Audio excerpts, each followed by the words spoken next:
大家再見翻開聖經嘅約翰福音第8章，我哋今日思想從31節開始嘅經文。我哋提及到神嘅說話同埋一個非道德化嘅社會之間嘅一啲嘅關係。或者我先分享幾句，就係大家都會留意到香港嘅社會係越嚟越趨向一種所謂非道德化嘅情況。好多人都唔想有乜嘢嘅道德嘅規範，認為道德嘅規範會係限制咗人嘅自由嘅發展，認為呢啲嘅規範會窒息咗人嘅創意，又或者話會壓抑咗人好多個人嘅需要，所以好多人都唔歡喜有啲乜嘢嘅道德嘅規範。因此好多時候你會察覺到呢個社會過去講及好多重要嘅道德嘅觀念，譬如話一啲嘅人倫嘅觀念，譬如話尊重生命，譬如話要有忠誠，要對人有一種嘅誠信等等，又或者會講到好多兩性之間或者夫妻之間嘅相處嘅關係等等。呢啲事情過去好清楚有一個道德嘅觀念，但係呢個世界慢慢嘅發展，呢啲嘅觀念越嚟越淡化咗。對於乜嘢係道德嘅事情，乜嘢唔係道德嘅事情，呢啲都開始模糊啦。個界線開始模糊，整個趨勢有一種嘅情況就係好想喺一切嘅生活行為上面非道德化，唔要有道德嘅觀念或者規範。因此你會聽到一啲喺無論香港或者喺中國內地一啲嘅大學開始傳一個嘅觀念，就係如果係婚前懷孕，呢個唔係一個道德問題，係一個技術問題。唔知你有冇聽到？係為咗好多嘅方便嘅考慮，為咗好多咧實際嘅需要，所以呢個唔係道德問題，係一個嘅技術問題啫。喺內地嘅浙江大學曾經做一個調查，向一班大學生訪問佢哋，問佢哋點樣睇離婚嘅事件。其中有76%超過或者4個有3個以上，就會話俾你知道離婚係一件私人嘅事情，同傳統嘅道德觀念係冇相關嘅，所以唔可以用道德嚟到去批判、去評價離婚嘅事情，係私人嘅事情。好多人將好多嘅道德判斷作為我個人嘅事情，係高度嘅強調個人嘅權利同埋獨立嘅意識。我係獨立嘅，我係自主嘅，我唔需要跟住邊一個人嘅意見。因此將好多嘅道德嘅問題變成係我個人嘅自由選擇，因此唔要有道德嘅概念或者規範喺當中。所以你見到有一啲嘅人士，當佢哋遊行嘅時候，好多唔同訴求，其中唔知你有冇留意，曾經出現就係一位18歲以下嘅朋友舉嘅牌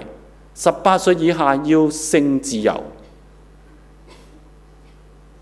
好多呢個世界裏面嘅趨勢就係不斷話俾你知道，我唔要任何嘅約束規範，我要自由，我要自由。當時已經講到道德嘅問題，人倫嘅相處問題，好清楚講俾我哋知道，就係人唔係可以按照自己個人嘅喜好，純粹按照自己個人嘅權利，或者話自己嘅功利嘅需要嚟到作考慮。聖經提到嗰位創造主去創造人類，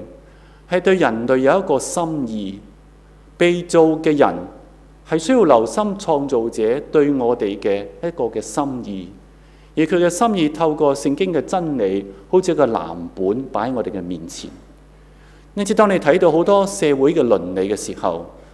作為基督徒，我哋會知道有一位神，佢係一切道德嘅最終嘅依歸，而佢嘅真理就係今日真正叫人得到平安嘅一個基礎。而我哋喺呢啲嘅社會嘅發展裏面，我哋需要好留心聖經嘅說話係點樣講述呢啲嘅事情，點樣喺其中得咗神要俾我哋真正嘅平安同埋真正嘅滿足。所以我哋一齊思想一段約翰福音嘅經文嘅時候，又試下從呢個角度去思想翻乜嘢係真正嘅自由，大家睇睇聖經約翰福音第31節，第8章31節。一開始嘅時候，有一個好自然嘅問題提出：邊一個係耶穌基督嘅真門徒呢？31節。於是耶穌對信了他的猶太人說：你們若持守我的道，就真是我的門徒了。耶穌講說話嘅對象，聖經講到係一班信了他的猶太人。但你睇翻下低嘅經文，你就發覺呢一班猶太人似乎唔係信耶穌嘅。如果你比較翻前面嘅30節，前面一節嘅經文，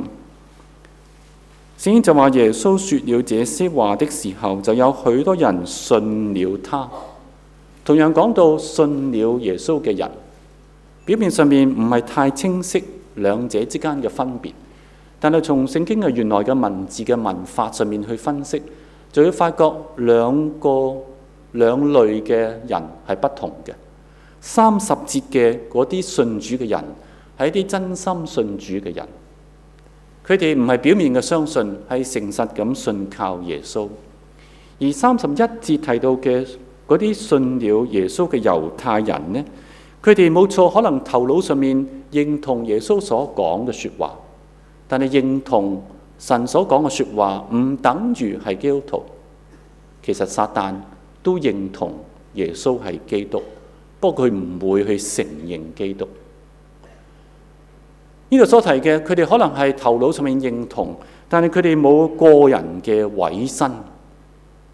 佢哋冇真正嘅讓神嘅說話成為佢生活上面嘅一部分，讓真理喺佢生活當中體現出嚟，冇。因此當時主耶穌就同佢哋講，佢話：你們若持守我的道，和合本隔離你會睇到包含咗係你哋若常常遵守我的道。邊一啲係真嘅門徒呢？就係嗰啲係遵守而且常常遵守神嘅道，神嘅說話好真實咁表現喺佢哋嘅生活上面。呢一啲嘅人，聖經就話就真是耶穌基督嘅門徒了。主耶穌好清楚界定出嚟，嗰啲持守真道嘅係真正嘅門徒。然後跟住你再睇嘅時候，聖經就話：你們必定認識真理，真理必定使你們自由了。31至32節連埋一齊睇嘅時候，你就發覺聖經講到認識真理係嗰啲明白咗有去遵行嘅人。嗱，你記得我哋教會常常講緊要明道同埋呢行道。明道行道其實係一件事情嚟嘅，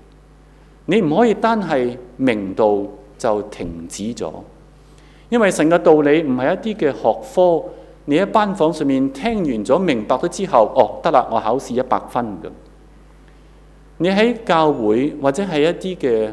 查經班，你聽咗明白咗做之後，你係初步認識真道。除非你實行真道，否則你唔算認識真道。真正嘅認識係包含咗實行嘅。或者好個簡單好嘅例子，大家會明白。有一啲未信主嘅朋友喺信主之前，好多個人嘅脾氣，對人有啲仇恨。後來明白聖經教導我哋接受主耶穌俾我哋嘅寬恕，學習去寬恕別人。當佢明白呢個道理之後，但係佢唔去寬恕人，然而內心充滿住好多嘅苦澀，好多嘅仇恨。佢係未認識真理，直至到佢認識真理之後，又真係學習去寬恕、去原諒得罪佢嘅人。喺嗰個時候，佢先係認識真理。而接住聖經嘅應許，你睇翻剛才32節，你們必定認識真理，真理必定使你們自由。當佢真正去寬恕嘅時候，佢先經歷嗰種嘅釋放。大家可能都會體驗過，一個人當佢不斷仇恨別人嘅時候，最大嘅捆綁係邊個？係自己，唔係對方。對方可能甚至唔知你嬲緊佢。但你成日都好唔開心，搞到有胃痛，搞到自己成日都瞓唔着，其實係自己受傷害。因為聖經講，當你認識真理、明道有行道之餘，你會得着而且經歷到神嘅道俾你嘅釋放，同埋得到真正嘅自由。因此，當你認識聖經嘅道理之餘，你要好留意，唔好沾沾自喜，輕視別人，直至到你自己都係常常留心行喺神嘅道上面，你就會察覺你經歷嗰種信仰嘅真實。而你同我都係不斷嚟到求神幫助我哋，能夠去常常遵守神俾我哋嘅道。嗱，我哋再睇下低所講，聖經提到唔單止遵守，同埋就會再講返真正嘅自由係得勝罪先係真正嘅自由。嗱，大家睇返下低33節，他們說我們是亞伯拉罕嘅後裔，從來都冇做過奴僕，冇被誰奴役過。你點解話你們必得自由呢？34節，耶穌說，我實實在在告訴你們，凡犯罪的都是罪的奴隸。佢哋唔明白，以為耶穌講緊某啲嘅政治嘅奴役，或者某啲社會嘅制度之下做奴僕。佢話我哋都冇做過任何嘅奴僕。其實歷史上面佢哋做過奴僕，佢哋喺埃及地做過奴僕，但係呢個時候可能冇咁嚴重嘅一種嘅政治嘅壓力。佢哋就話我哋冇任何人嚟到奴役我哋點算冇自由呢？但係耶穌所講嘅唔係佢哋所提嘅政治社會上面嘅奴僕，係講緊生命上面嘅自由。耶穌就話俾佢哋知道，犯罪的唔能夠離開罪惡嘅捆綁嘅，嗰啲係罪嘅奴僕嚟嘅。因此你知道，一個人當佢有一啲嘅惡嘅習慣，係佢放唔低嘅，係佢想唔做，但係偏偏做咗，而且經常做嘅。呢種情況係喺罪嘅奴僕當中。有啲男士，當我見到啲好美貌嘅女仔嘅時候，佢就會即刻有好多性嘅幻想，控制唔到。喺嗰個時候，其實佢喺罪嘅奴役當中。有啲時候，有啲朋友見到人哋成就比自己好，見到人哋比自己強，一見到對方咁好嘅成就嘅時候，個心就側然，好唔舒服，好唔開心，然後就裏面好傷痛。係咩緣故啊？係妒忌。係控制唔到自己裏面嗰種妒忌嘅心境，其實亦都係被罪嚟到奴役緊。聖經就話，凡係犯罪嘅，呢度所講唔單止話軟弱嘅時候跌倒一次兩次，而係佢自己唔承認自己嘅問題，睇唔見自己嘅問題，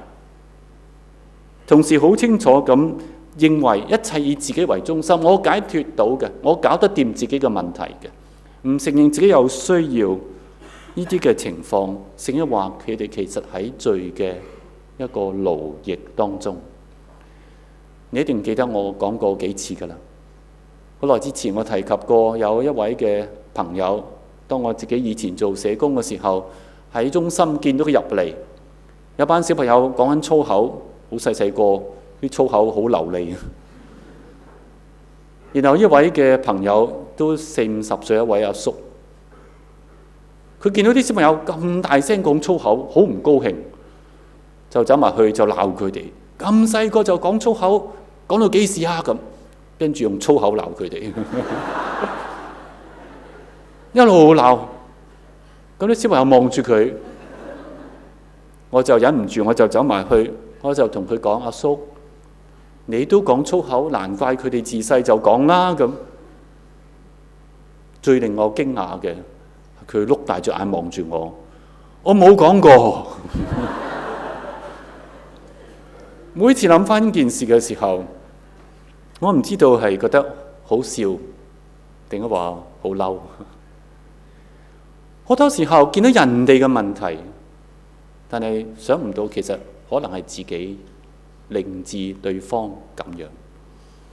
但係人喺罪當中唔覺得自己有問題，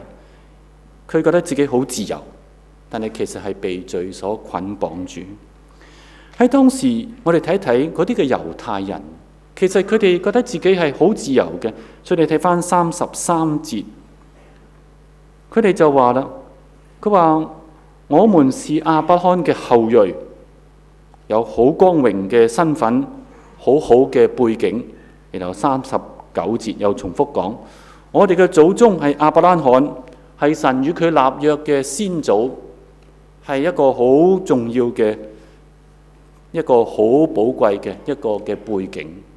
用我哋而家講嘅說話係根正苗紅，係一個好似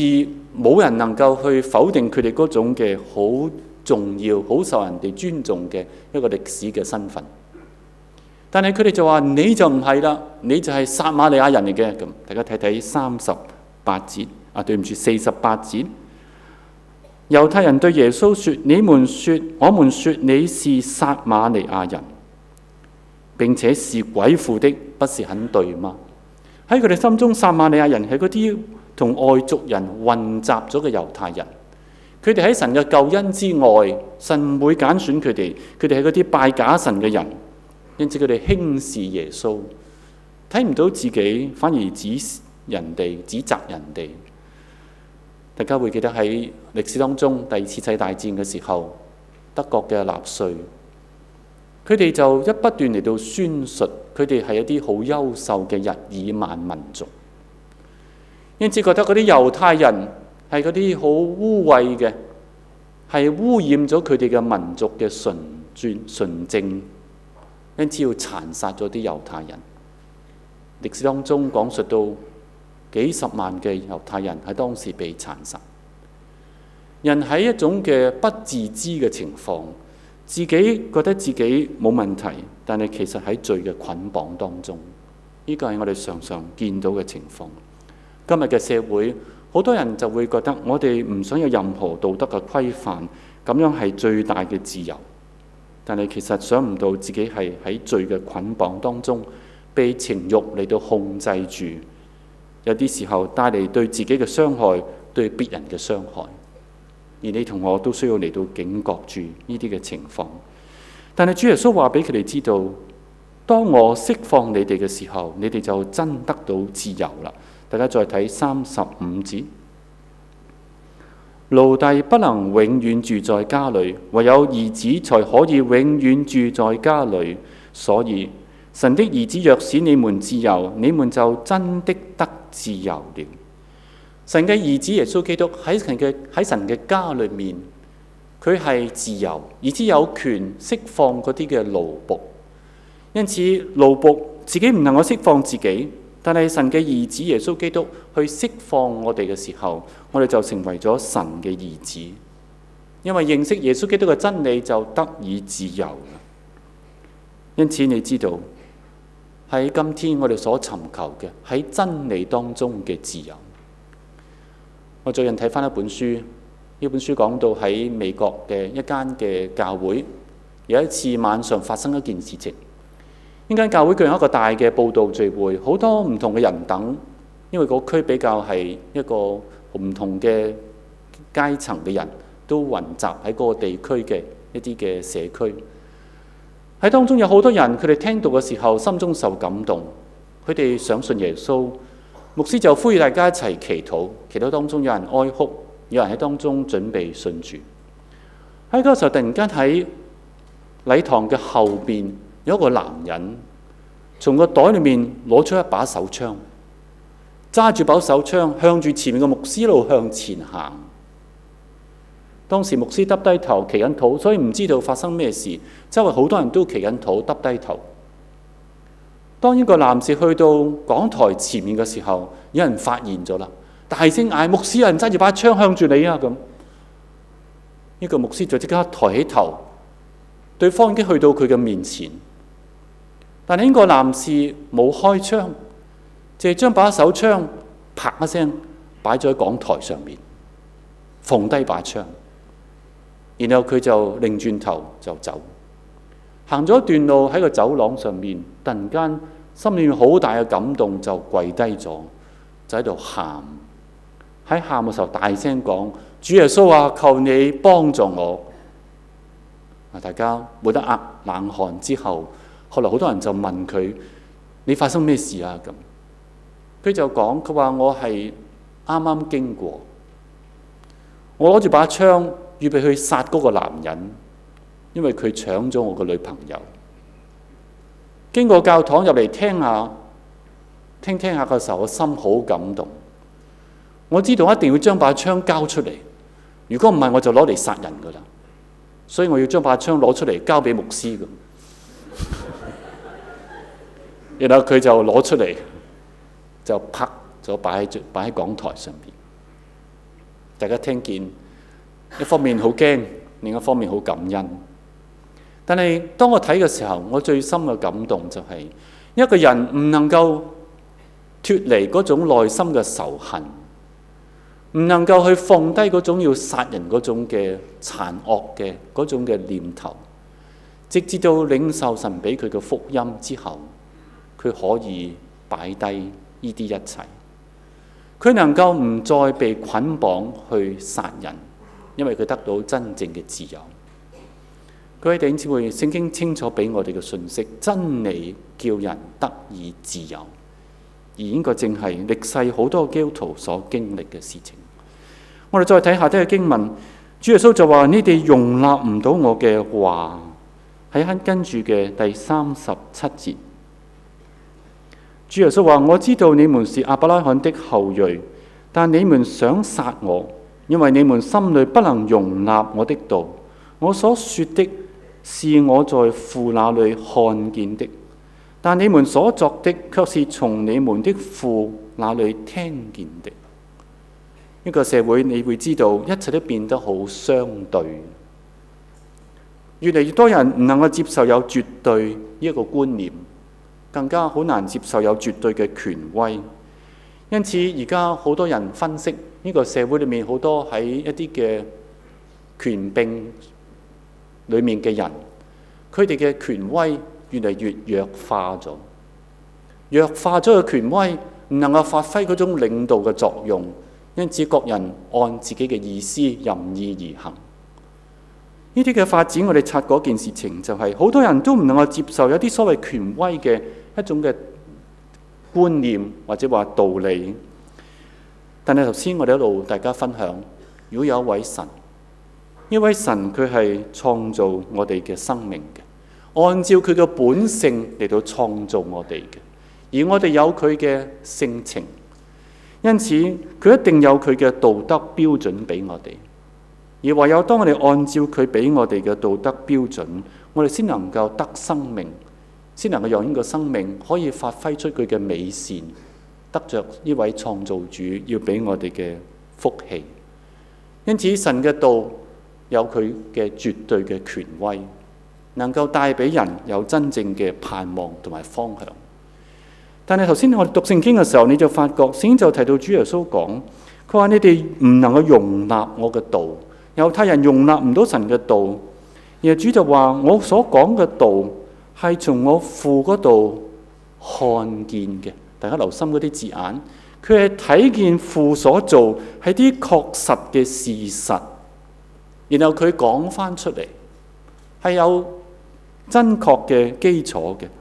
但係猶太人佢哋講乜嘢呢？第38節頭先你讀到，佢話：但係你哋所做嘅係從你哋嘅父那裏聽見嘅，係聽見人哋咁樣講，或者佢哋嘅一啲嘅傳言所講就行出嚟，或者未經證實、未經確認係咪真理就行出嚟。我哋今天大家見到網上有好多謠傳嘅，但係我哋好容易就會唔知唔覺接受咗。大家知道網上一啲嘅信息，好多都係一啲比較短嘅信息。呢啲嘅信息好多包含咗一啲情感嘅表達，或者有不同嘅批判性。你未必有機會詳細去分析所講嘅係咪真實，但係好多人就會好容易接受咗所講嘅係真實嘅咁，然後甚至就行出來。聖經提醒我哋要留心你所接觸嘅係真理定話係謠傳。但主話俾我哋知道，我從神嗰度所睇見嘅就講俾你哋聽。但當人唔能夠接受嘅時候，就想要殺耶穌。大家睇埋下低第40節。40節，現在我把從神那裏聽見的真理告訴了你們，你們竟想要殺我，這不是亞伯拉罕所作的。有啲嘅人，當佢哋聽見真理之後，佢哋好有抗拒，唔接受得到，甚至想除去呢啲令佢哋不安嘅人所帶出嚟嘅真理，因此內心要產生一種惡念，要殺咗耶穌，等佢唔好再講呢啲嘅道理。當然今天我哋未必因為我哋講述一啲我哋嘅信仰立場就被殺，但係或多或少你會面對住一啲嘅衝擊。我過去提及過，我記得喺北美有一次聽到一位嘅弟兄分享，佢喺間銀行裏面工作，喺佢嘅辦公室裏面，有啲時候佢好中意想將一啲嘅金句貼出嚟，佢想提醒自己。咁有一次呢，佢就將幾節嘅金句喺自己嘅座位前面有一塊嘅壁布板，佢就貼咗幾節嘅金句出嚟，聖經嘅説話。但係第二日朝早翻嚟就發覺呢幾節嘅金句上面俾人貼咗有幾個魔鬼頭喺度。有啲人唔中意佢貼一啲聖經嘅説話，將啲魔鬼頭貼咗喺度。佢知道有人好唔歡喜佢咁樣做。大家可能都有聽過另一件事情，就係有一個組織，英文叫做 Exodus International， 一個叫做出埃及嘅國際嘅機構。佢哋係專係幫助啲同性戀者喺掙扎當中點能夠可以出翻嚟，喺裏面從聖經嘅角度幫助人去依靠主耶穌得着平安。但係當佢哋設立咗一個嘅電腦嘅程式，一個 app， 就要被擺上去電腦上面。但係當佢擺上去嘅時候，當然經過呢間公司 Google 佢哋嘅審查之後，佢哋就俾咗4A 佢哋4加佢哋，表示緊就係呢個嘅app 嘅內容呢係完全係正確嘅，係唔會令到任何人不安嘅一啲嘅正好嘅一啲嘅內容。當佢哋出咗呢個嘅 app 之後，就後來就發覺好多人睇到之後，特別一啲嘅有不同嘅一啲對性嘅觀念嘅人，佢哋就覺得好唔舒服，見到呢一個嘅程式，佢哋就不斷嚟到投訴埋怨，話佢哋帶嚟仇恨，話佢哋啲好狹窄嘅觀念，就逼呢間公司將呢個嘅 app 咧嚟到去除下。最終 Google 公司喺幾年之前就將呢個嘅 app 又就除低。整個社會你發覺有啲事情，當你覺得自己係講緊真理嘅時候，當然我哋自己都要反思，我哋真係明白呢個係聖經嘅立場。但係當你明白，而當你提出嚟嘅時候，你有心理準備，未必個個人能夠接受，甚至會抗拒你，或者某程度要清除你。你再睇聖經嘅時候，43節。主耶穌就繼續解釋呢件事情，佢就話：你們為什麼不明白我的話呢？因為我的道你們聽不進去。呢度係講緊係不能夠聽唔到，就算聽佢都唔會明白。然後44節，你們是出於你們的父魔鬼，喜歡按着你們的父的私欲行事。他從起初就是殺人的兇手，不守真理，因為他心裏沒有真理。他說謊是出於他本性，因為他本來就是說謊者，也是說謊的人的父。主耶穌一連串嘅說話講出，人幾時要拒絕上帝，佢就會按照自己嗰種嘅私欲嚟到行事，因為喺不知不覺當中追隨咗魔鬼嗰啲嘅本性嚟到行事。當然，當我哋咁講嘅時候，我哋都要好警覺，我哋仍然要學習去愛每一個我哋所接觸到嘅朋友。我哋唔會話一開始就話你都唔會聽㗎啦咁，但係我哋都嘗試去講出神嘅道，或者能夠幫助去分析一下神嘅有啲嘅聖經嘅觀念對社會長遠嚟講產生嘅好處，分析嗰個利弊，對人嘅健康嘅好處，對社會發展嘅利益，一男一女嘅夫妻嘅關係點樣能夠成為最好嘅一個穩定社會嘅單元等等，向人嘅良心嚟到去發出說話，亦都盼望有人能夠可以轉向神，能夠聽得進神嘅說話。雖然係咁，我哋都有心理準備，就係或者你會因此面對好多嘅批評，甚至係攻擊。而主耶穌當時亦都面對住呢啲嘅攻擊，有人心裏面就要殺耶穌。當我哋讀呢段經文嘅時候，我哋一路讀嘅時候，我哋會知道，今天我哋呢個社會有非道德化嘅一種嘅趨勢，但係神嘅道永遠站穩，神嘅真理永遠係我哋生命嘅憑據。而你同我，當我哋行喺真理上面，我哋就得到真正嘅自由。各位弟兄姊妹，人生有兩條路，一條路就係喺罪嘅捆綁當中，以為自己係自由；另一條路係喺真理嘅引導之下，係領受真正嘅自由。但願我哋每一個都能夠行喺真理當中，得着真正嘅自由。我哋一齊祈禱。